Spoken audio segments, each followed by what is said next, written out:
Iran America युद्धामध्ये मध्यस्थाची भूमिका निभावणाऱ्या पाकिस्तानचा भंडाफोड झालाय।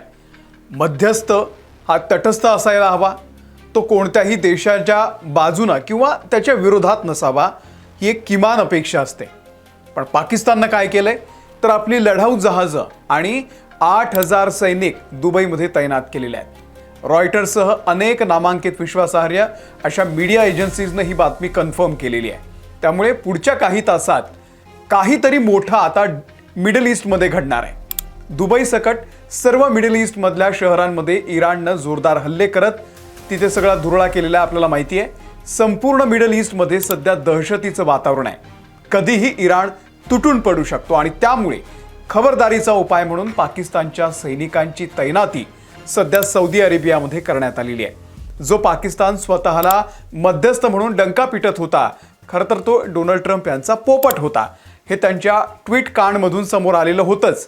पण आता हे कन्फर्म झालंय की पाकिस्तान हा इराणशी सुद्धा गद्दारी करतोय। जरा आपण सगळा घटनाक्रम नीट समजून घेऊयात। 8000 सैनिक आणि अनेक लढाऊ विमानं, ज्यामध्ये JF-17 सारखी अत्यंत महत्त्वाची विमानं आहेत, ही निश्चितच काहीतरी मोठं घडणार असल्याची लक्षणं आहेत। नमस्कार, मी अमोल किन्होळकर या व्हिडिओमध्ये आपलं सगळ्यांचं स्वागत करतो। आपण पाहत आहात Maharashtra times online. Iran America संघर्षाला आता 80 दिवस पूर्ण झालेले आहेत। इराणनं यात सगळ्यात जास्त कोणाला झोडलं असेल तर सौदी अरेबिया, बहरीन, कुवेत, कतर सगळ्यांना फोडलंय आणि आजही हा तणाव कायम आहे, ती दहशत कायम आहे। संपूर्ण मिडल ईस्टमध्ये इतकी दहशत आहे की तिथे लहान मुलांना त्यांच्या आया म्हणत असतील, झोप बाळा नाही तर इराण येईल। आता यातला गमतीचा भाग सोडून द्या, सांगायचा मुद्दा हाच आहे की इराण थांबत नाहीये। ट्रम्प, नेतन्याहू इराणला रोज धमक्या देत आहेत आणि त्यामुळे हा संघर्ष आता पेटणार आहे। संपूर्ण गल्फ कंट्रीजमध्ये एकमेव न्यूक्लिअर प्लांट होता अल-दफरामधला, त्या प्लांटवर देखील हल्ला झालेला आहे आणि त्यामुळे सगळे सतर्क आहेत की कोणत्याही क्षणी काहीही होऊ शकतं आणि म्हणून पाकिस्तानातून सैनिक मागवण्यात आलेले आहेत। 8000 ट्रूप्स सौदी अरेबियामध्ये तैनात करण्यात आलेले आहेत। आता हे तर मध्यस्थ होते पाकिस्तान, मग यांचे सैनिक तिथे कशाला गेले तर त्यावर पाकिस्तानचं असं म्हणणं आहे की सौदी सोबत आमचा डिफेन्स करार आहे। आता त्या कराराच्या अंतर्गत ही सैनिकांची त्या ठिकाणी तैनाती करण्यात आलेली आहे। आता हे काही कारण पटण्यासारखं नाही आहे। जर तुमच्यात असा काही करार झाला असेल तर मग मध्यस्थ म्हणून तुम्ही उड्या मारण्याची काहीच गरज नव्हती। मध्यस्थ कोण असतो तर ज्याचे दोन्ही लढणाऱ्या देशांशी चांगले संबंध असतात, सलोख्याचे संबंध असतात, जो बायस नसतो, त्याचे स्वतःचे काहीतरी हितसंबंध नसतात, जो मतभेद करत नाही, तो मध्यस्थ असतो। पण इथे तर पाकिस्तान सरळ सरळ सौदीच्या रक्षणासाठी लढाऊ विमानं आणि सैनिक पाठवतोय। तर मग इराण तुमच्यावर विश्वास का ठेवेल? इथे मध्यस्थच डीलर बनलेला आहे, तो मध्येच पैसा खातोय आणि त्यामुळे या संघर्षात काहीही फायदा झालेला नाहीये पाकिस्तानच्या मध्यस्थीचा। कारण हा पाकिस्तान अमेरिकेचा कबूतर आहे। ट्रम्प सांगेल तसं मुनीर आणि शहबाज करतात। एस जयशंकर म्हणाले होते की आम्ही पाकिस्तान सारखे दलाल नाही आहोत, दलाल राष्ट्र नाही आहोत। त्यांचं म्हणणं आज पटतंय सगळ्यांना। तर पाकिस्तानने ही सैन्य तैनाती केलेली आहे आणि पाकिस्तानी ऑफिशियल्स जे थोड्याफार पैशामध्ये विकले जातात, त्यांनी रॉयटर्सला हे सगळं जाऊन सांगितलं सुद्धा की कसं आमचं सैन्य सध्या सौदीमध्ये दाखल झालंय वगैरे वगैरे। आता अचानक आजच ही सैन्य तैनाती करण्याचं कारण काय तर सगळं दिसतंय स्पष्टपणे, सौदी अरेबियामध्ये नक्कीच काहीतरी मोठं घडणार आहे। म्हणजे जर उद्या हल्ला झाला तर हे पाकिस्तानी सैनिक सौदीचं, दुबईचं रक्षण करतील। आता कोण हल्ला करणार आहे सगळ्यांना माहिती आहे। इराण सौदीवरती हल्ला करू शकतो कारण ट्रम्प पुन्हा युद्धाच्या मूडमध्ये आहे। खरं तर सौदीसोबत संरक्षण करार गेल्या वर्षीच झाला होता आणि या करारानुसार जर पाकिस्तानवरती हल्ला झाला तर तो सौदीवरचा हल्ला मानला जाईल आणि सौदीवरती हल्ला झाला तर तो पाकिस्तानवरती हल्ला मानला जाईल।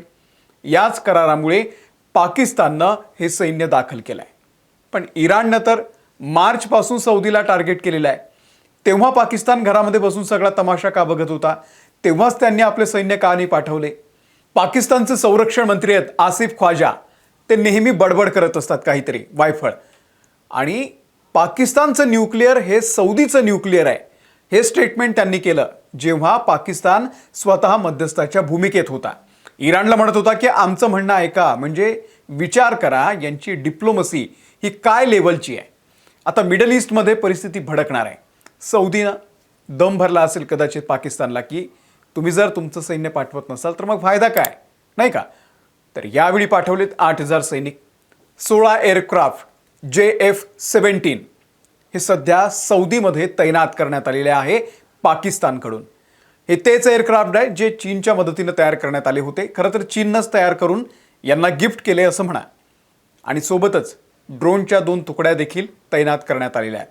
चीनचं HQ-9 एअर डिफेन्स सिस्टमही पाकिस्ताननं सौदीमध्ये तैनात केलेलं आहे. खरं तर या चायनीज सिस्टमवरती ऑपरेशन सिंदूरच्या दरम्यान अनेक प्रश्न उपस्थित करण्यात आले होते. लाहोरमध्ये ही एअर डिफेन्स सिस्टम भारतीय मिसाईलला रोखू शकलेली नव्हती, तर त्यांची सुद्धा तैनाती तिथे केलेली आहे. सौदीला पण दुसरं कोणी भेटलेलं नाही वाटतं.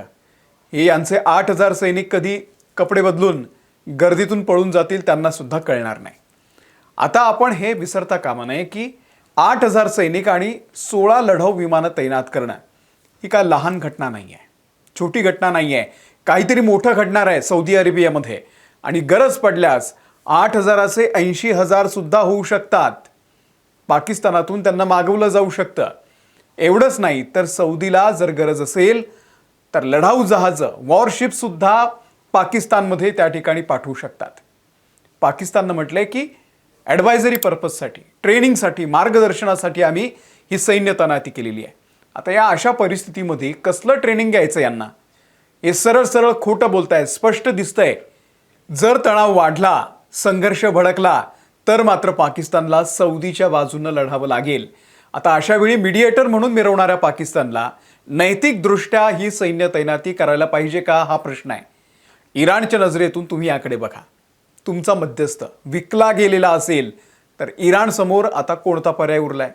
त्यामुळे पुढच्या 2-3 दिवसांमध्ये मिडल ईस्टमध्ये काहीतरी मोठं घडणार आहे हे निश्चित आहे. मिडल ईस्टमधले सगळे देश सध्या आपापल्या परीनं तयारी करतायत.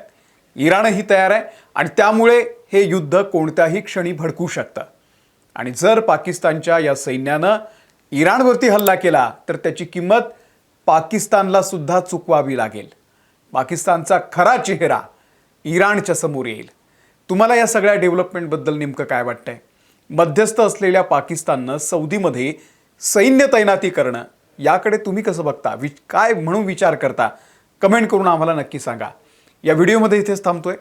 आमच्या महाराष्ट्र टाइम्सच्या यूट्यूब चॅनलला जर तुम्ही सबस्क्राईब केलेलं नसेल, सबस्क्राईब करा. आम्ही फेसबुकवरती आहोत, आम्ही इंस्टाग्रामवरती आहोत, आम्ही ट्विटरवरती सुद्धा आहोत. तिथेही आम्हाला फॉलो करा. धन्यवाद.